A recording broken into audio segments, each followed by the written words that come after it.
Be sure to like and subscribe if you haven't. All the links are there. Help me get 1,000 subscribers by December. But everybody, welcome back. So I'll be continuing the review of the Veritas Flatline expose on the flat earthers. It's an awesome piece of documentary.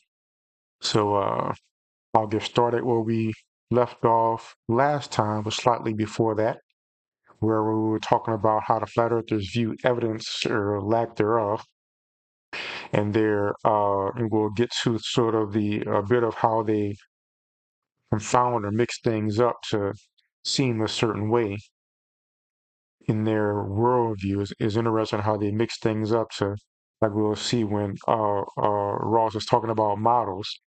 The fact that models are not perfect, but are representations of specific aspects of reality that you can use to predict real things.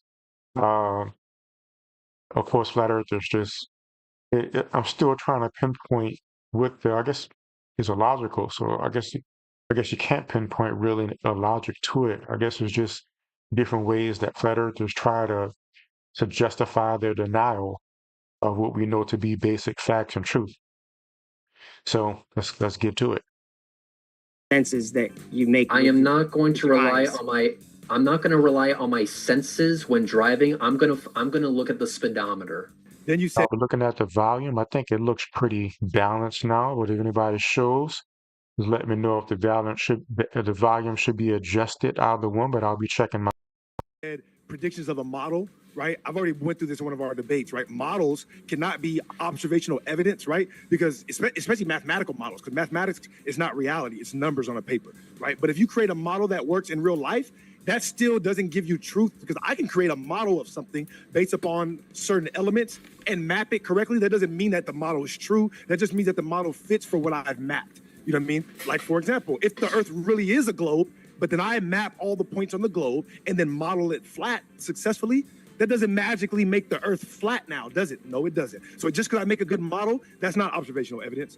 And you can see this point here that Veritas puts on the screen. That's one of the things that we don't do enough of. When I say me, people who are old enough and intelligent enough and honest enough to recognize that the Earth is a globe. So you see him talking about him being able to saying he can make a model where everything is flat, but where is it? So I believe that Ross is I believe he believes what he's saying. It's not like when I talked to him, I believe I put that link in the description already. Like when I talked to him, he was talking about with all of these references that he just read the title of, if that, I guess, to support his position. He never read the papers, and when we pulled up an actual paper, not only did it not support what he said, but it's like maybe it's going to be another law of Flurf. They don't even understand the basic components of math and science that goes into what they're saying supports their position. He could even understand just the regular English of it, like where sentences begin and end. I mean, the recording is there. I'll have to look and see if I posted the link. But they say that they could just make a model that's flat and it works and it doesn't prove anything. But where's the model that's flat and works? No one has ever done it. So it seems they've deluded themselves to believing that they can. And of course, in their flat earth echo chambers, that passes as truth. They make up something and believe it just because they want it to be true. Because if it was true, it supports their point. And that's it. They just state it and believe it. While science has direct evidence, empirical evidence based upon observations and experiments, and they call that fake. It's the ultimate upside down view of the world. Flat now, does it? No, it doesn't. So just because I make a good model, that's not observational evidence. The obsession with models is weird because it doesn't prove anything one way or the other. You can have the concept of the globe and build the model around the observations.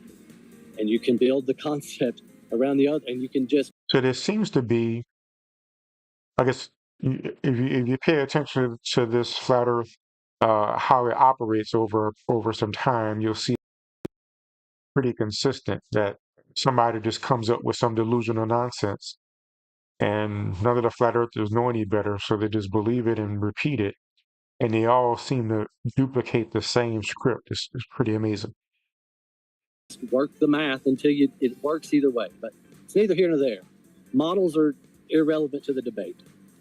Well, what you do is you line up the And edge. he actually said models are irrelevant to the debate, and I'll turn myself down a little bit. Be sure to let me know if I'm too loud, if the stream is too loud. I'll do everything balanced. But he said models. Let's hear that again. You can just work the math until it works either way, but it's neither here nor there. Models are irrelevant to the debate. Well, what It says it works either way. Again, I've never seen any of them present a flat model that works in any way whatsoever. It is debunked very quickly to the point that they try to avoid presenting anything now. Like if you look at one of the videos I did when I was talking to one of the Flat Earth Discord servers, I did calculations based upon the angle to the sun and the Earth being flat. When you say, "Oh, we didn't give you the model, so you can't be basing it off the flat Earth model," as if now all of a sudden they dictate what reality is. We just can't observe light and see what it does and observe the world. Now all of a sudden our observations don't work anymore. That's a common thing with the flat earthers. When they believe observation supports their position, then just trust your eyes, believe what your eyes tell you. Like we were watching earlier, Reds had to tell them when I'm going down the street in my car, I look at the speedometer. I don't use my eyes to look to the side and tell how fast I'm going. But when they think it's supporting their position is what your eyes tell you. When you're using your eyes and your observations to tell you something that disproves flat Earth, all suddenly then you have to base it upon the model we tell you. Of course, they don't have a model. And then the thing he was talking about, it doesn't work anyway. It was already debunked. So it's amazing the amount of delusion that apparently must go into being a flat earther. you do is you line up the edge of the sphere with one of the sides of the angle, one of the lines, and the other would be eye level, which the theodolite app gives me. So all I did was measure the dip from eye level. Super easy. So your height above the ground, and then the object in the distance, No height. and then the point below your altitude, No that height wouldn't make involved. 3 points of a triangle? No height involved. I didn't measure anything related to my elevation when I measured that angle. Gregory, What object has one angle? The angle an that angle I measured. does. I measured What the angle. polygon has one angle? It's not a polygon. It's just one angle. How do you have an angle in a vacuum? Like, how do you have angle just itself? It's not hard to do. I don't know why. You have no other challenge. objects involved to measure the angle in relation to other objects? Correct. Why An is this angle hard? is a vertex. An angle is a vertex and 2 lines. points. Two lines. No, 1 point and 2 rays. That's an angle. So I have line number 1 and line number 2, and one of these points, and both of these lines are intersecting. I would in principle have That's- 3 points. No, they don't Oh my intersect except at the vertex, Gregory. So I posted Okay, a video so of myself. The lines in the Oh, I triangle, don't when know. measuring the angle, are supposed to be, in principle, representative of the distance between all the objects involved. No, the angle, not the distance. No, Angle, the not points distance. at the lines Angle. don't represent Angle. the objects in real life. You said Of which you're distance. measuring the angles between. I said angle. You said distance. The lines in the triangle, in principle, do There's no in triangle. principle represent the distance relationship between all the objects involved. But there's no triangle. It, It's one This angle. doesn't make any sense. This It's is a- asinine. I get it. It's hard for you to understand, but it's one angle, not Yeah, so not explain to me how you don't have any lines involved and There's how two the lines. points at the lines don't connect when you're measuring angles. Two Explain lines, that to me. 2 lines, 1 angle. Not hard. 2 lines, 1 angle. So when you measure angles, you don't have, in principle, lines intersecting at a point. That doesn't make any sense. They can be tangent to a surface. They're tangent to a surface, Yeah. right? Yeah, So that's you're going not to hard. conflate the difference between the concrete entities trying to be measured in real life as opposed to the in principle lines that correspond to a triangle or at least two lines intersecting at one of the 2 points of the line. You're going to conflate these two, but I'm the simple-minded one? What can you do with Google Fiber 5 gig? This, that, also that, while doing this. I have no clue, but I'm so convinced that they're writing no better than all the greatest minds in history. Models in science are like maps. Think about any given place in the world as if it were a scientific concept.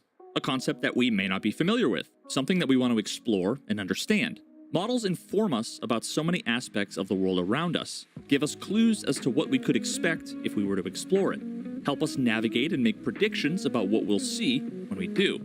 Now, not only do flat earthers seem to think that models serve no purpose in helping us navigate the world, but they also appear to think that we claim that the models are literally the things that the models are describing, that they're one and the same. Of course, this is absurd. It doesn't matter how much detail we pour into a model, we could improve it more and more until it was a one-to-one copy, atom for atom, a perfect replica, and it would still not be the place in question. It would only be a representation of it. At no point have we argued that the model is the reality that we're trying to explain. We simply make use of models, equations, and other abstractions to help explain, describe, quantify, and communicate.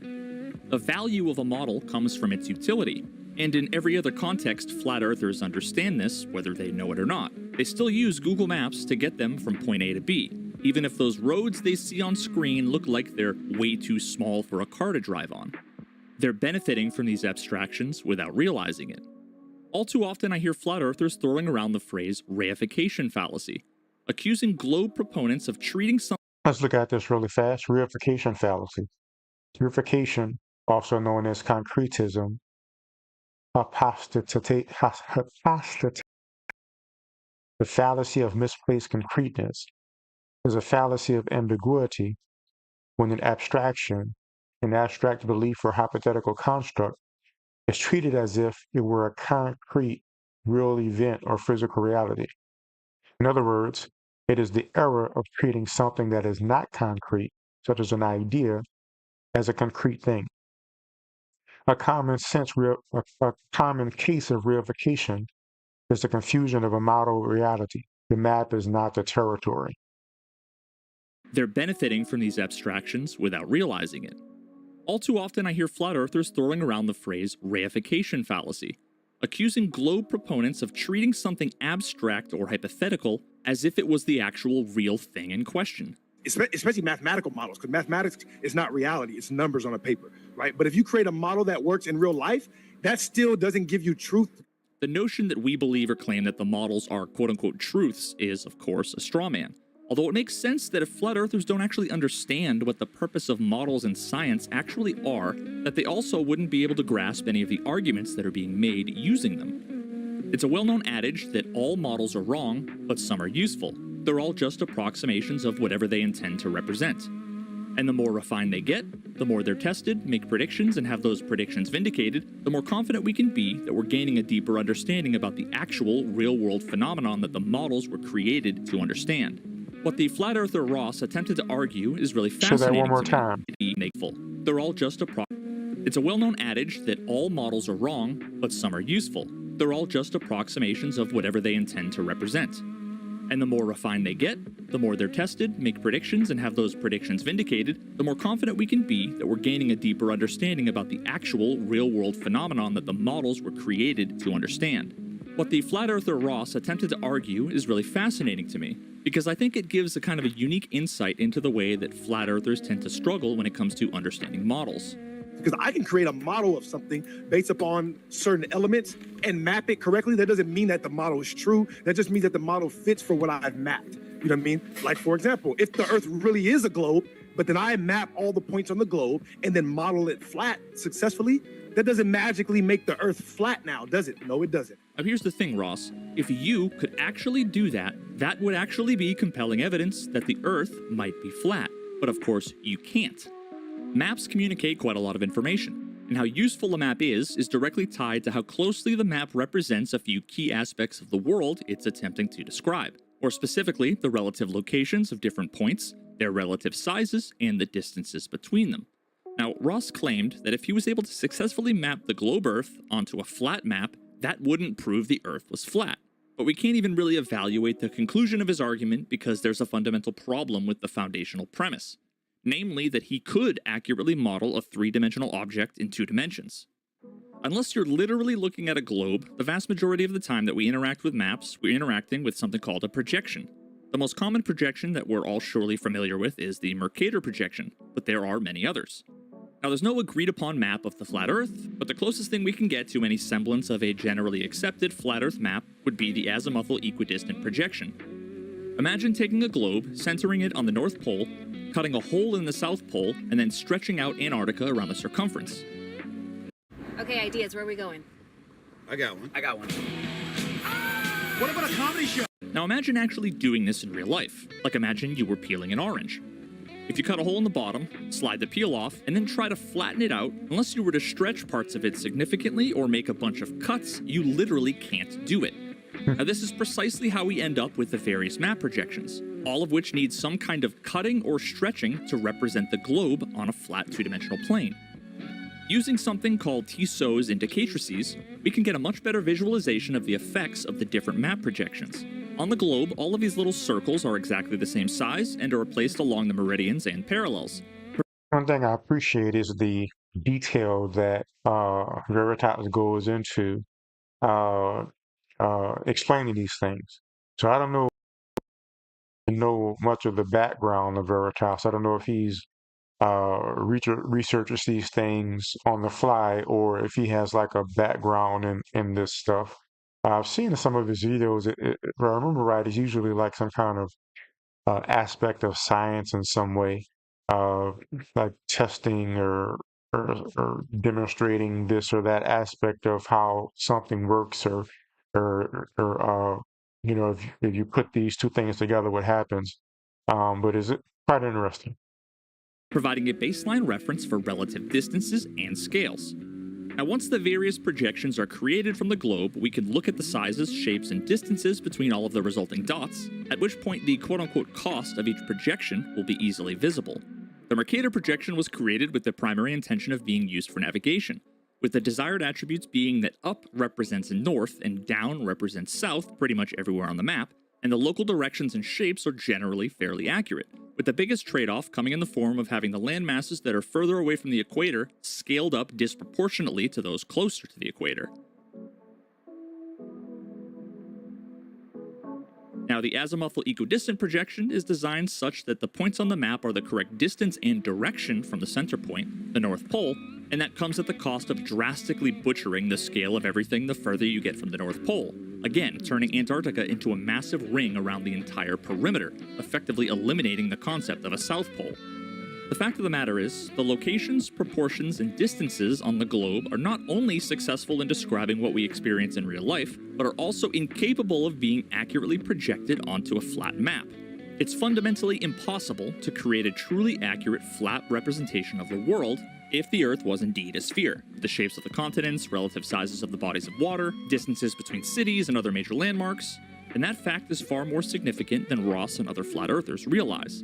It's not that our model demonstrates that the Earth is round, but more importantly, that their inability to create a model that corresponds to reality demonstrates quite convincingly that the Earth can't be flat.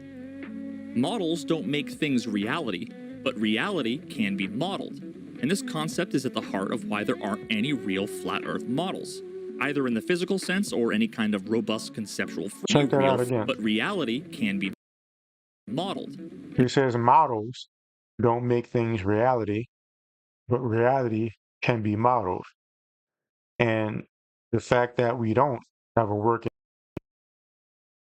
is evidence against, or lack of evidence for at the least, the idea that the Earth is really flat. The interesting thing is, you can see flat earthers try to make a model of this or that. Like they will say something like, the sun goes around hovering around the Earth, like in a circuit, this little circle going around the Earth. But then the angles are off. The angles of the sunrise and sunset are off. Or they say, remember Nathan said that the sun going around in that way is like your hand going through water and making these swirls in the water that go in opposite directions to explain tornadoes. But tornadoes don't happen, or hurricanes don't happen all the time where the sun is going through. So every time they try to do something, for one thing, they can only do one thing at a time. And two, even that doesn't work. Whereas the globe, everything works together. Like, for instance, you can look at the spinning of the Earth for the day and night. At the same time, the moon is revolving around the spinning Earth. You can model the eclipses. At the same time, the tilt while the Earth is spinning, while the moon is rotating, the tilt as it goes around the sun gives us the seasons, right? And then the movement around the sun and the revolutions of things around the sun, like comets and meteors. We can time all of that perfectly. And then you have all the different planets in the solar system, with the Earth still spinning and the moon still going around and the Earth still going around the sun, all the planets, the positions work out, and so on and so forth. So every single aspect of the model works with every other aspect, and they could all work together as one, which is how you could have things like Stellarium, or that can show where everything is. So, but of course, the flat Earth, they can't even make one thing work. So it's quite amazing that they still delude themselves into believing that they're right. And this concept is at the heart of why there aren't any real flat Earth models, either in the physical sense or any kind of robust conceptual framework that can make predictions and explain observations. The moment flat earthers attempt to account for one aspect on their map, like the relative sizes and shapes of the continents or distances between them, all of the other aspects of the map suddenly become wrong. Is that what you're saying, right? Is that what you're saying? They can't, because they're trying to model something that's not reality, because the reality to something that's not real, it never works. Now, in very much the same way, as soon as they attempt to explain any given observed phenomena, such as the day and night cycle, they invariably fail to account for or outright contradict their explanations for all of the others, like eclipses, the seasons, and the movement of the stars in the sky. Flat earthers are simply unable to make their models match reality. And despite them invariably arguing that models aren't reality, so of course it doesn't matter, the very fact that the globe model is able to account for all of the relevant observations and phenomena that we see and experience, while no flat Earth model exists that can account for more than one or two things at a time, tells us a little something about what the shape of the Earth is most likely to be.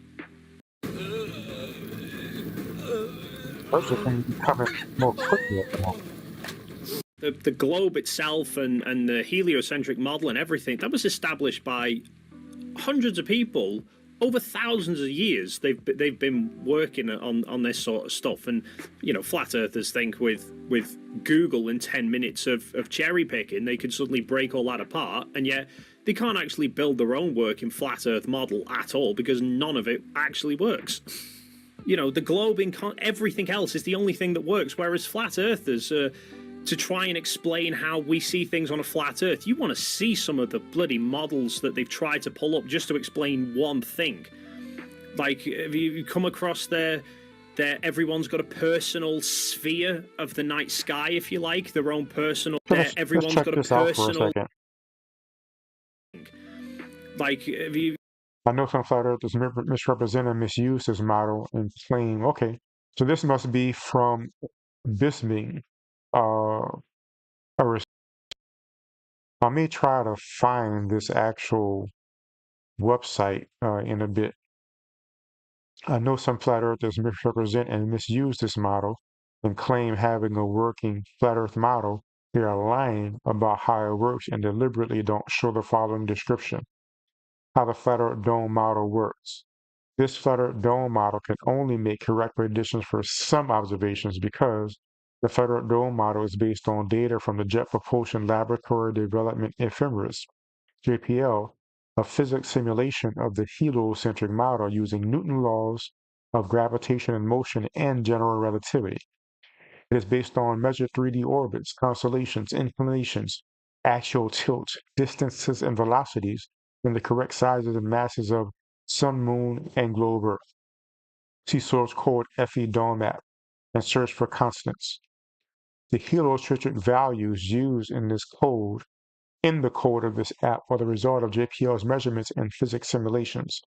The results for the calculations using the heliocentric 3D model are then projected onto a flat Earth in the dome.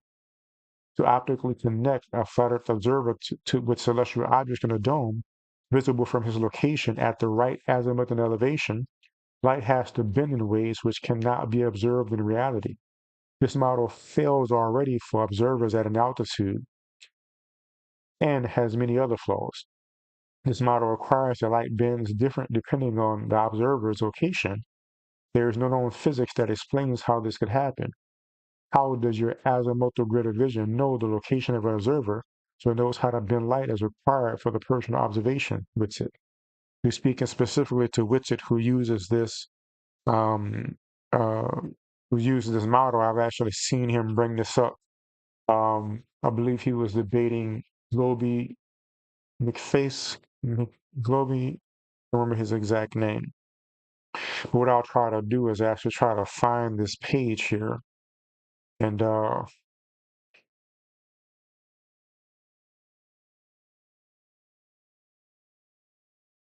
right. So thanks for joining, Anthony. I hope we don't think the planet is flat. So are you saying that? Are you asking if I think it's flat, or are you saying that you are a flat earther, or are you just making a general question?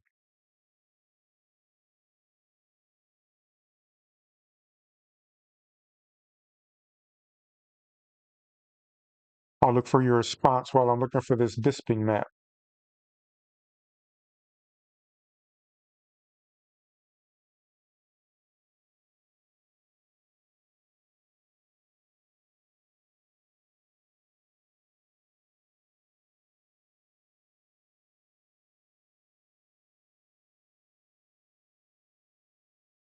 Hmm. Well, this thing is harder to find than I expected.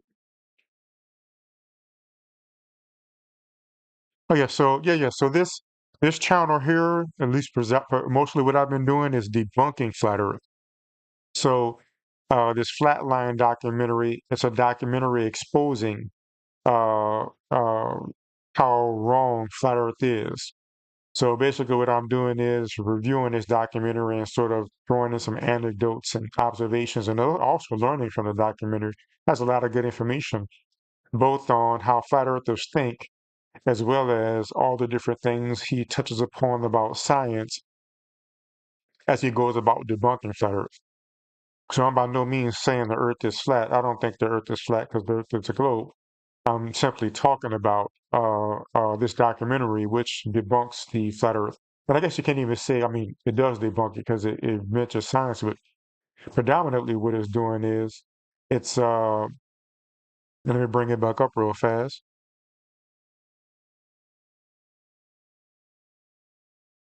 Predominantly what he's doing is exposing flat earthers and what they believe with their own words and their own, the stuff they present as evidence or and all the denial and things. So I'm basically looking at this documentary and trying to just give some commentary on what's going on. Now, I would actually like to uh, find this actual page so we can look at it.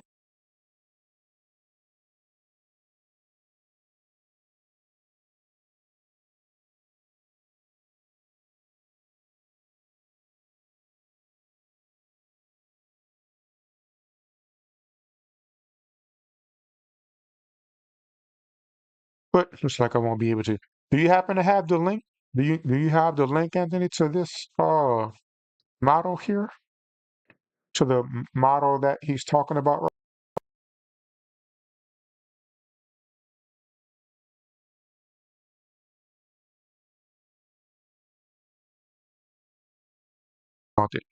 I was spelling the name wrong, is what it was.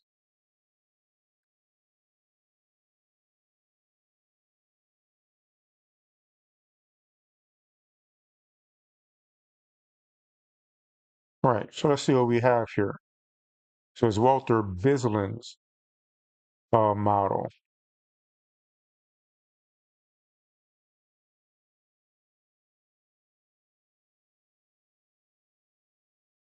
So let's see if we can find. Okay, here we go. So this is on Walter Bislin's page, and this is the model that I've seen Witsit bring up in that debate with Globy McGlobeface, I believe his name was. And what he had him do was put in certain locations and compare how we understand light to work with what the model would say happens with light. I haven't practiced in a while. Always, I guess I'm so focused on school and things like that. I haven't really practiced in a while, but I do have a mind to get back into it, but it's been a while since I have. So I actually plan on putting out some more books on it and making getting some more experiences so I can make like a sort of travel journal book, but it'll probably be until after I get out of school. But I'll see though. So it takes a lot of time and effort to get back into. Have you read Travel Far? Have you got into it?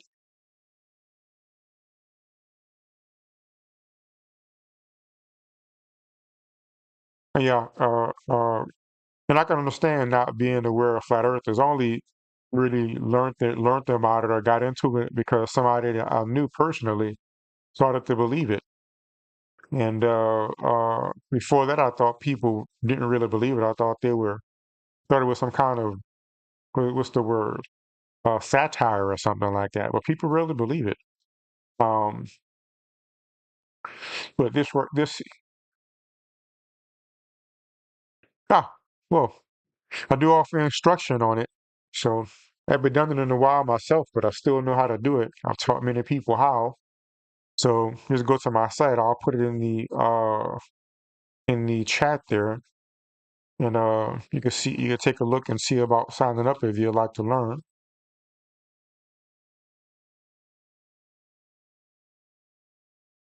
And what I'll do, give me a moment, I'll get a link straight to the page, so that way you'll be able to go right to it. Actually, let me find it before I start just searching around everywhere for it.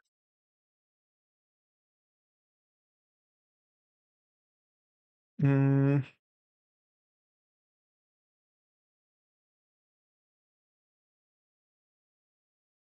here we go. So I'll put the link inside the live stream there.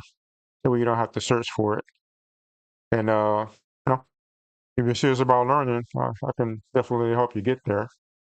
Everybody who I did a research study teaching people how to do it. That's pretty much how I learned that I knew how to teach people to do it.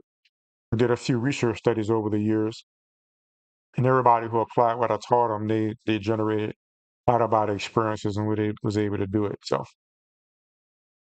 hey, you're welcome. So the course book is Travel Far, and all the details is right on the page if you scroll down. You could also see I posted a link where you can read experiences of some of the students. Uh, well, I mean, you wouldn't expect to be able to contact other beings like the first time you do it, generally. Only one of my students, I remember seeing a being the first time. Her father had died and she saw her dead. Her father had died a few years before, but it's pretty rare. I mean, most of the people, they just float to the ceiling or uh, they walk over the floor a little bit. I mean, it takes a little while to build up to the point where you can like do all the stuff that you might have heard me say I've did or read and travel for, meeting dead people and meeting ETs. It took years of building up to be able to do that. But most of them I taught them to have it and have their first experiences, and all you have to do is keep doing it, and you can meet beings and stuff too. Beings are around. I mean, it's not really. It's just that when you first start getting out, usually it doesn't last too long.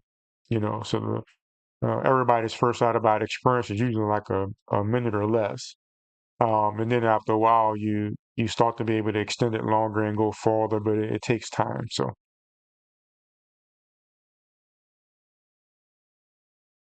But that's a link. Gives you a good example of some of the things that they experienced with their first OBEs, which I mean, wouldn't be so bad to just pull it up right now. Cause sure, how they shape my thoughts on reality. Well, I mean, I guess I can't say. I wouldn't say it shaped my thoughts on reality in a sense. I would just say it's broadened the scope of my understanding of reality. You know, just like how we were talking about earlier about science and flat Earth. Well, you know, we have rockets that go into space, and we have satellites around Mars and around the moon that take pictures of the Mars and the moon and things like that. So it expands what we know about the universe. Well, when you go out of body and you meet dead people, well, it expands your understanding of death and dying. You know, when you can visit different parts of the world or meet other people out of body and confirm it. So that expands your not understanding of what the dimensions of reality are. So all of those things I've done. I've went far around the planet. I went out of body and met people and confirmed it. So all of these things expand my understanding of what reality is. Now, an interesting thing is, as I start to get more into science, I realize there's a lot more I need to do, which is why I'm sure I'll get back into it. You know, because all of my experiences, it was mostly about answering questions, which is right fitting towards what you asked.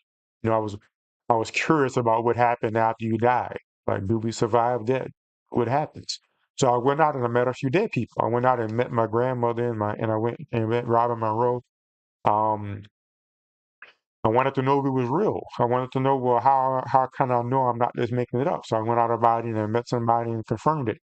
Uh, I wanted to know if there was life on another planet, so I went and visited another planet briefly. You know, I saw it from outer space and saw life there, and so on and so forth. So most of the things I did out of body was to answer questions. And at this point, I really don't have any more questions. I think that's one of the reasons why I haven't really been practicing, because all the questions I had, I answered it. You know, all the questions I had that motivated me to do it, I've answered it. So I guess I'm not so motivated anymore because I don't have all the questions I had that I needed answered, I answered. Um, so, you know, if you have questions about that, like do we survive death? You know, what happens after you die? Like, you know, what is afterlife like? So I spent a little bit of time exploring that, you know, exploring different dimensions and you know, exploring changing dimensions and so on and so forth. So uh, yeah, expands your understanding, expands your awareness. But I'll go back to what I was saying though. As I started to get into science, I realized, you know what, maybe I need to answer the questions enough for me.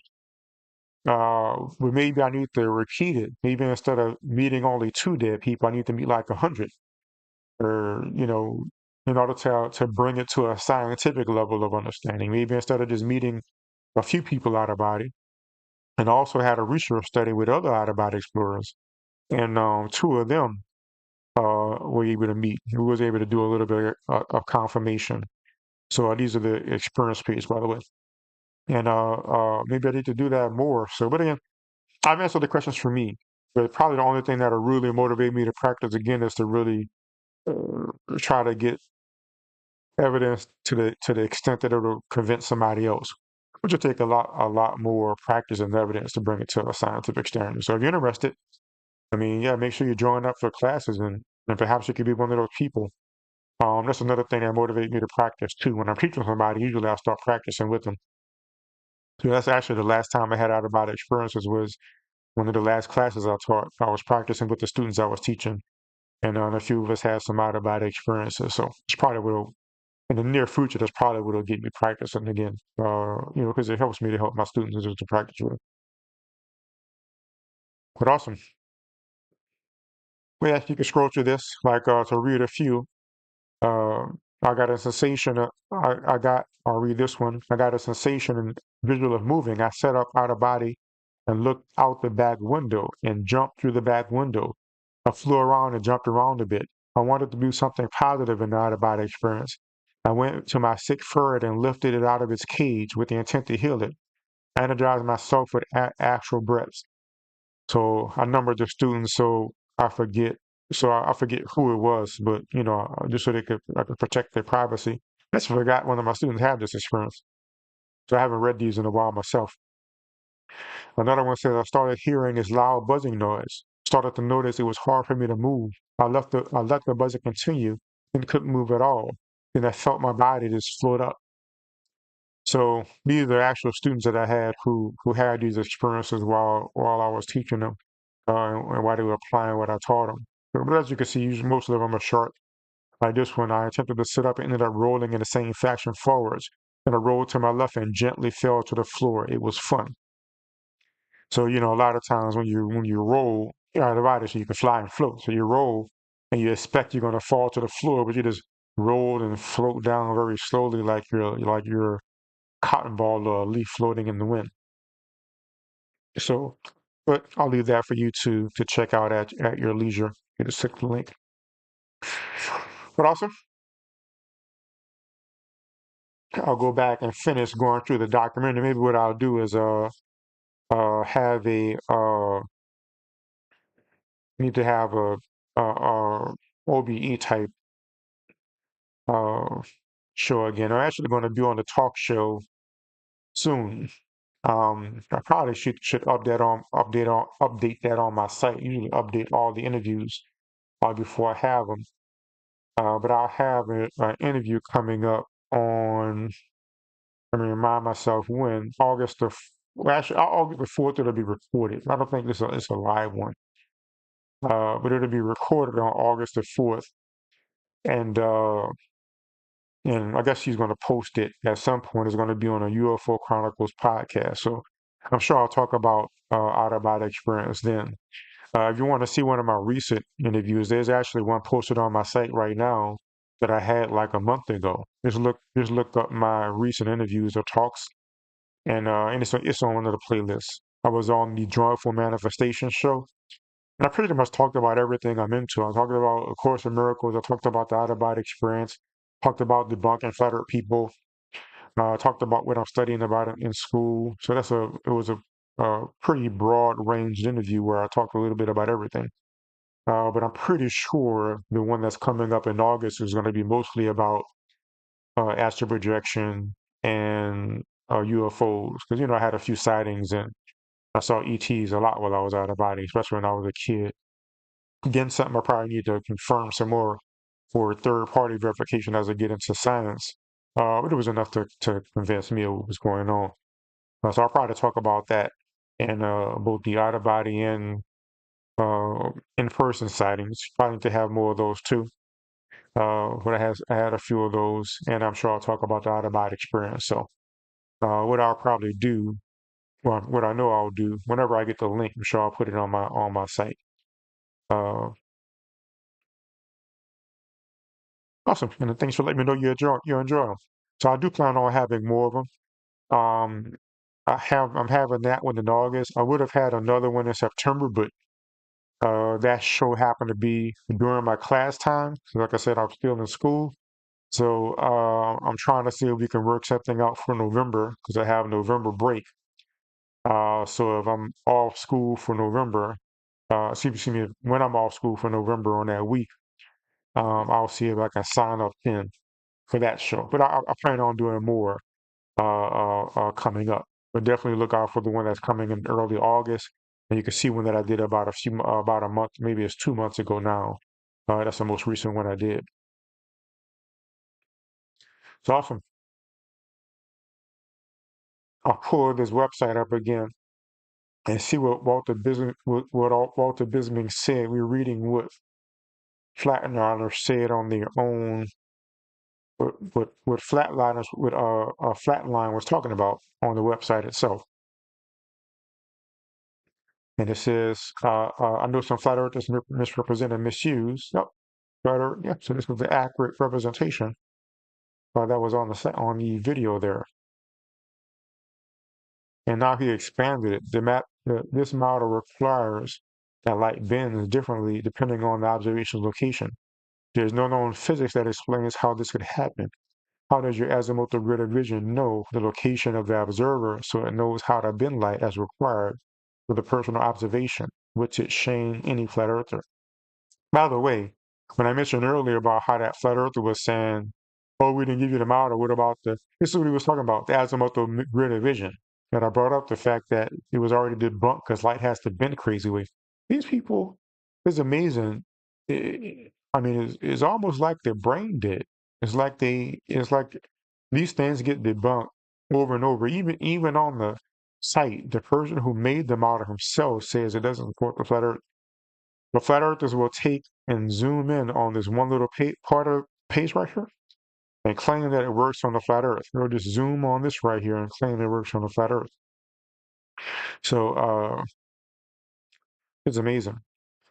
One thing that interests me, by the way, Anthony, about this is, for one, I guess I first got into it, like I was saying, because I was wondering, like my friend was trying to convince me the earth was flat, I guess, and he kept wanting me to watch flat earth videos, and I would just watch them and just debunk them. Most of them you could just debunk them in your head. But then it became uh, a very psychologically interesting thing. Like my focus is astronomy and physics, but at one point I was thinking about making my focus physics and psychology. So I still have an interest in psychology. I already did too, and I crushed them. I can get you the links to those really fast. So I did. Well, I guess I did more, but I did two official debates on modern day debate, was this year, where I debated. It was a 2x2 with a PhD, and like these two flat earthers who had, like they all do, had no idea what they were talking about, and I also would go to their Discord channels and talk to them. But usually they get rude after they realize that you're not going to fall for the nonsense they're talking about. Usually they start getting rude, and that's when I just stopped going. But also, there was one that I was going to recently that I stopped going to. But perhaps I'll find another one that I'll go to. But that's why lately I've just been making videos. I haven't really felt like going back to one recently. Let's see if I can get the link to that for you really fast.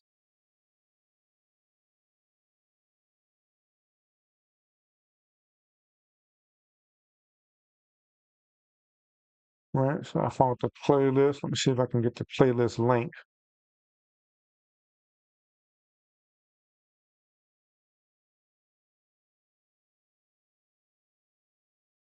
Like, I gotta just go to my channel as a viewer of my channel.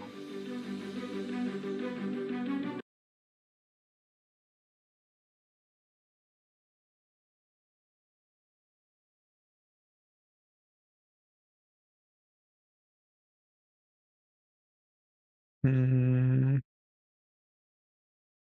right, here we go.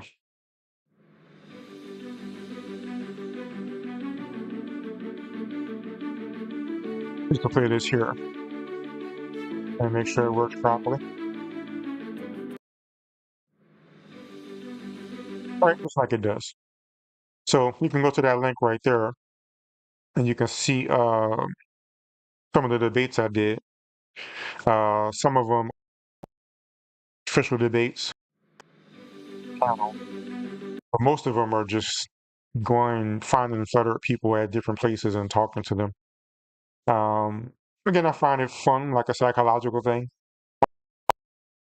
It gives me something fun to research because I'm already into science and physics and astronomy, so it's fun to research and make a presentation about it.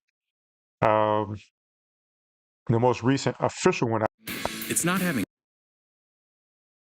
access to 1 million industrial grade products that's so amazing. It's the feeling of knowing you'll find It's on modern day debate, and it was basically us four, and got some very good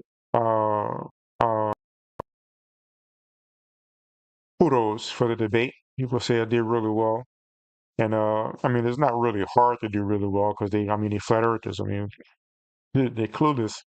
So I mean, I guess it's not necessarily a feather in my hat from a scientific perspective because I mean, it's easy to best somebody who's clueless about stuff. Um, I think what the benefit or the kudos really is for is a lot of people debate them but don't really know how to handle them, don't hold their feet to the fire. Yeah, but I think I did a good job. I think what made this debate, what made me shine in this debate is I'm able to hold their feet to the fire and challenge their nonsense in a way that's very difficult for them to run away from. You'll find that when you talk to flat earthers, they're very dishonest. Now, the thing is inherent in their position that all science is dishonest, that the NASA is lying and all the satellites are fake and all of this, everything is fake and everybody's lying or at least being tricked. Either everybody's lying or the people at the top are lying, but they're like fooling everybody below them. And maybe the technician thinks he's monitoring the satellite around Mars, but they're doing something else. It's all this deception or something. When you talk to flat earthers, you see that they're some of the most dishonest people I've ever met. Like you'll prove them wrong, and they just lie about what they said. If you watch my first debate with Wotan, you'll see him literally do that. He will make a point, prove him wrong, and then he will just change his answer and say he said something else, or lie and say he didn't say what he said, even though it's recorded right there. The thing about this, the flat earthers are so deluded that they fall for it, even though it's right there recorded. Just like how I showed earlier, I showed that Bisping site where on the page itself, where the model is, the guy says, let's go to it again.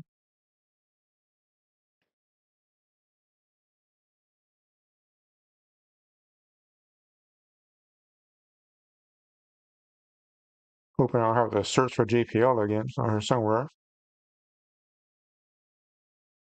Oh, well, I guess I do. It's a long page. Here we go. So the guy says that this model here is based upon jet propulsion laboratory information, orbits, Newton's laws of gravitation. The flat earthers said Newton's gravitation is fake. But to go for if it's real, the Earth can't be flat because it will if you had a big wide mass, it'll condense into a sphere. So the page itself says that it doesn't support flat Earth, but still flat Earth is always at the top. No wonder why I'm scrolling way down. Still, they will go to the model and say it supports flat Earth. So the flat Earth is it's and I think that's what most people are not aware of. They used to talking to normal people you know,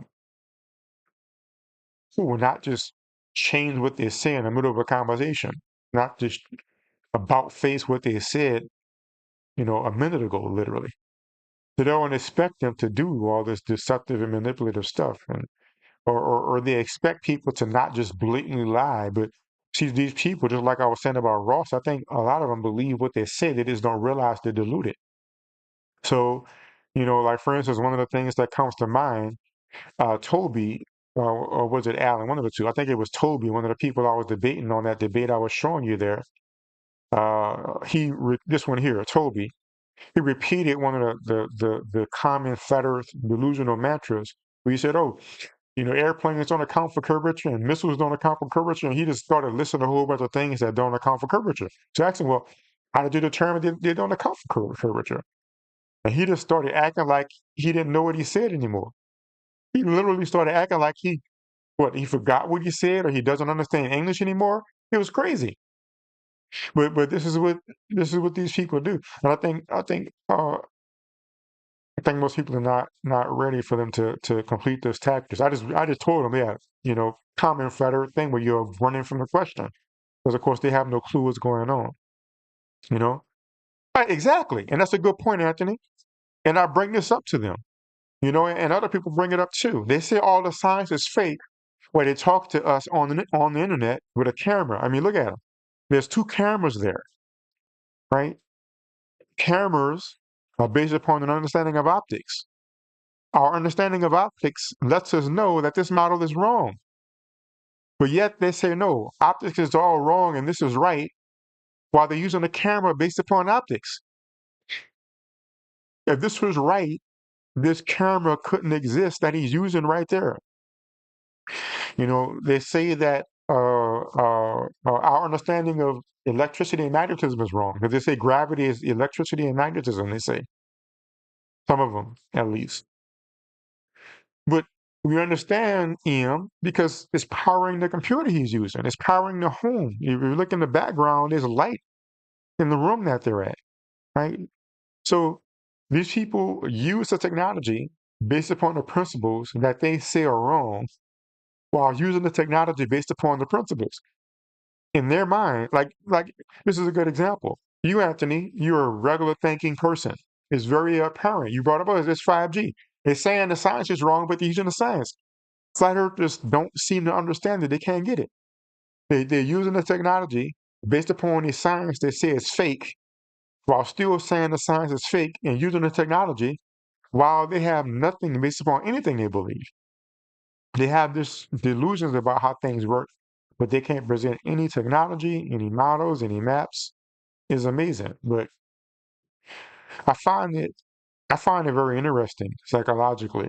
And um, it makes me appreciate science more. It makes me appreciate and it's probably one reason why I studied as well to help make sure I don't fall into the same traps. Because I mean, everybody's susceptible to being wrong about what they believe, you know. And so in a sense, and I say believe in a sense that even if you know, we do an experiment and it gives us a certain result, after certain evidence builds up, we still can say, well, that's a belief. It's a belief based upon evidence because we always are open in science to more evidence coming along and, if not disproving it, showing that we can improve it to some extent. Just like how we're very good at predicting eclipses with our understanding of the revolutions and rotations of planets, you know, the sun and the moon in this particular instance. But still, they were able to improve their prediction recently with the eclipse this year and adjust the mileage of the width of the shadow a little bit. So there's always room for improvement, but not improvement to the extent that we were totally wrong about the shape of the Earth. I mean, maybe you know, 10 years from now we'll say, well, the Earth, the radius instead of being 6,551 is 6,000, you know, something with a better decimal or whatever the case is. So there's always room for improvement. Flat earthers, like I said, though, they're impervious to improvement. You show them they're wrong, they just delude themselves by just running away to something else, or like this guy did, just pretending like they don't even remember what they were talking about. So they don't have to face the fact that they were wrong. So they just keep deluding themselves into believing that they know what they're talking about, even after they're shown to be wrong. Believe it or not, after the psychological, verbal beating I gave these guys, they still went on one of these little Discord channels talking about the stuff, still talking about the nonsense they believe. After I showed very clearly that they don't know what they're talking about. This is actually a pretty good one to watch. So it's if you go to the playlist I posted there, it's called Debate Flat versus Globe, Alan and Toby versus PhD Tony and Darryl. It's a pretty good one to watch. If you want to watch one, I would say I'll pick that one. I'm actually working on scheduling another one right now. But you know, we'll see if it happens. If it does, it'll probably be in a few weeks. They're going to get back to me. So it would have been today actually, but the scheduling didn't work out. So it might be in a few weeks. But also, been going for about an hour. It's a good time for me to go ahead and stop. Thanks for joining, Anthony. It was good chatting with you. Hopefully you found it interesting. Now you're aware that there are people who believe the Earth is flat. Check out this debate that I have on screen right here. It'll be not only a good introduction to what they believe, but also a good introduction to how you can debunk the nonsense in a very entertaining way. And yeah, I hope I see you sign up, man. I'd love to work with you and help you to get past the vibrational stage. So just go to that link. I'll post it there, and you can read about signing up for the course. And I'll see your sign up if you do. And make sure you like and subscribe already if you haven't. I'll try to get 1,000 subscribers by December. And I'll see if I can make that happen. It's awesome. Have a good night.